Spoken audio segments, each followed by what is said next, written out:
नमस्कार, हल्ला बोल टीवी देख रहे हैं आप। मैं हूं खुशीराज। भरत तिवारी एनकाउंटर मामले में जो बीजेपी नेता नागमणि ने बयान दिया है, उससे ये पता चल रहा है कि बीजेपी का बोरिया बिस्तर समेटने के लिए बीजेपी के नागमणि जैसे कुछ नेता ही काफ़ी हैं।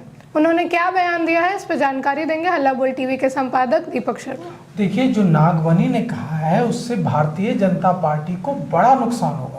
नागमणि को लग रहा है कि वे ऐसे बयान देकर सम्राट चौधरी की हिफाजत कर रहे हैं। सम्राट चौधरी को इससे भारी नुकसान होगा और सम्राट चौधरी की छोड़ दीजिए, भारतीय जनता पार्टी को इससे भारी नुकसान होगा। नागमणि ने क्या क्या कह दिया है अब हम आपको बताते हैं। भाजपा नेता नागमणि ने कहा है कि भरत तिवारी क्रिमिनल था, मारा गया, बात खत्म। नागमणि ने कहा है कि कुछ पुलिस अफसर पुलिस मुख्यालय में बैठकर मुख्यमंत्री सम्राट चौधरी के खिलाफ साजिश रच रहे हैं। मुख्यमंत्री सम्राट चौधरी उन्हें पच नहीं रहे हैं, इसलिए मुख्यमंत्री सम्राट चौधरी के खिलाफ साजिश रची जा रही है और वो कह रहे हैं नागमणि की पुलिस मुख्यालय में रची जा रही है।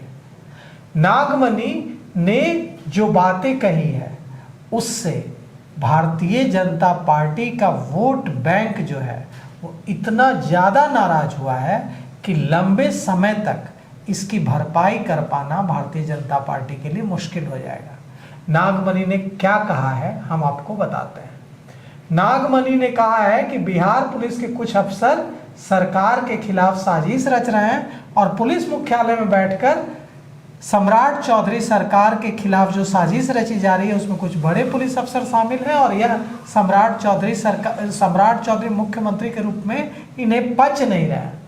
उन्होंने कहा है पूर्व सांसद पूर्व केंद्रीय मंत्री भारतीय जनता पार्टी के नेता नागमणि ने एनकाउंटर को लेकर बेहद आपत्तिजनक विवादित बयान दिए हैं। कहा है कि भरत तिवारी का आपराधिक इतिहास था और वो गुंडा था, अपराधी था।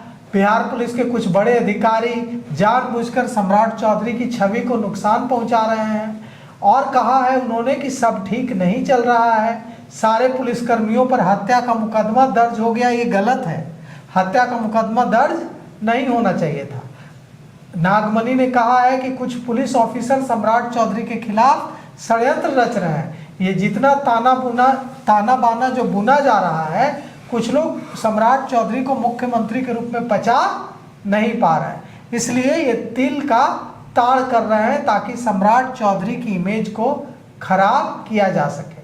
लेकिन नागमणि ने कहा है कि लेकिन मैं आपको बहुत साफ कह रहा हूं कि बीजेपी आला कमान हो या बिहार के पूर्व सीएम नीतीश कुमार, सब यह समझ रहे हैं कि शानदार काम हो रहा है और सम्राट चौधरी की तारीफ में खूब कसीदे पढ़ते दिखे हैं नागमणि।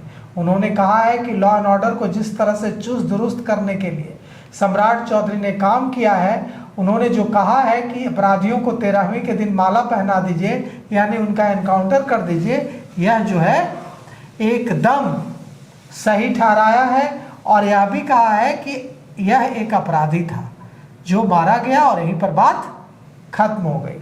भरत तिवारी, नागमणि ने कहा है कि भरत तिवारी एक अपराधी था जो मारा गया और बात खत्म हो गई। अब सवाल यह उठता है कि क्या बात खत्म हो गई है? भरत तिवारी एक अपराधी था और बात खत्म हो गई? बात तो अभी शुरू हुई है। जीतन राम मांझी पहले कम थे, जो अब नागमणि ने भी इस तरह की बातें बोलनी शुरू कर दी। जीतन राम मांझी को लेकर जब वरिष्ठ भाजपा नेताओं से पूछा जाता था तो वे कहते थे कि हमारी पार्टी का मामला नहीं है, उनकी तो अलग पार्टी है। नागमणि पर क्या कहेंगे? नागमणि तो भारतीय जनता पार्टी में है और नागमणि जो भारतीय जनता पार्टी के नेता बनकर इतने ऐसे बयान दे रहे हैं जिससे भारतीय जनता पार्टी के वोट बैंक को बड़ा नुकसान होगा, भारतीय जनता पार्टी का कोर वोट बैंक बड़ा नाराज होगा।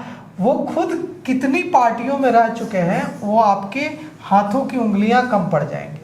शोषित समाज दल, जनता दल, राष्ट्रीय जनता दल, उसके बाद आरजेडी डेमोक्रेटिक, उसके बाद भारतीय जनता पार्टी, फिर रामविलास पासवान की एलजेपी, फिर जनता दल यूनाइटेड, फिर राष्ट्रवादी कांग्रेस पार्टी, फिर आजसू के बाद समरस समाज पार्टी, समरस समाज पार्टी के बाद राष्ट्रीय लोक समता पार्टी, फिर जनता दल यूनाइटेड पार्टी, फिर राष्ट्रीय शोषित समाज पार्टी, फिर राष्ट्रीय शोषित समाज पार्टी के बाद भारतीय जनता पार्टी, और अब शायद ही कोई पार्टी है देश की जिसमें नागमणि नहीं रह चुके हैं अपनी पार्टी कई बार बनाने के बाद। अब सवाल उठता है कि भारतीय जनता पार्टी के दूसरे नेता क्या कर रहे हैं, तो नागमणि। जी। यहाँ पर एक बड़ा सवाल है कि आज जब कई भारतीय जनता पार्टी के नेताओं से पत्रकारों ने भरत तिवारी को लेकर सवाल किया, भरत तिवारी एनकाउंटर को लेकर, तो वे बचते भागते नजर आए। मंत्री रामचंद्र प्रसाद तो यह कहते हुए दिखे कि अगर आपको इस बारे में कुछ पूछना है तो हमारे प्रवक्ता बैठे हुए हैं, उनसे बात कीजिए, हम इस पर नहीं कुछ बोलेंगे। विजय सिन्हा से पूछा गया तो विजय सिन्हा भी इस पर बचते दिखे। तो क्या भारतीय जनता पार्टी ने गैग ऑर्डर जारी कर दिया है कि कोई कुछ नहीं बोलेगा? तो ये गैग ऑर्डर नागमणि के लिए क्यों नहीं है जो इतना आग उगल रहा है? ये गैग ऑर्डर जीतन राम मांझी के लिए क्यों नहीं है जो एनडीए में है? और सबसे बड़ी बात यह है कि शिक्षा मंत्री मिथिलेश तिवारी ने क्या कहा? शिक्षा मंत्री मिथिलेश तिवारी ने कहा कि बहुत बढ़िया रोल रहा है सम्राट चौधरी सरकार का एनकाउंटर में। भारतीय जनता पार्टी को शायद इसका इल्म नहीं है कि गांव-गांव में ऐसे जो नागमणि और जीतन राम मांझी जैसे जो नेताओं के जो बयान आ रहे हैं, यह आग में घी डालने जैसा है। और कितना गुस्सा है, शहरों में नहीं गांव में जाकर देखिए कितना गुस्सा है। ये गुस्सा अगर इसी तरह से नागमणि और जीतन राम मांझी जैसे नेता आग में घी डालते रहे तो इन नेताओं का तो कुछ नहीं बिगड़ेगा, ये भारतीय जनता पार्टी का सत्यानाश जरूर कर देंगे।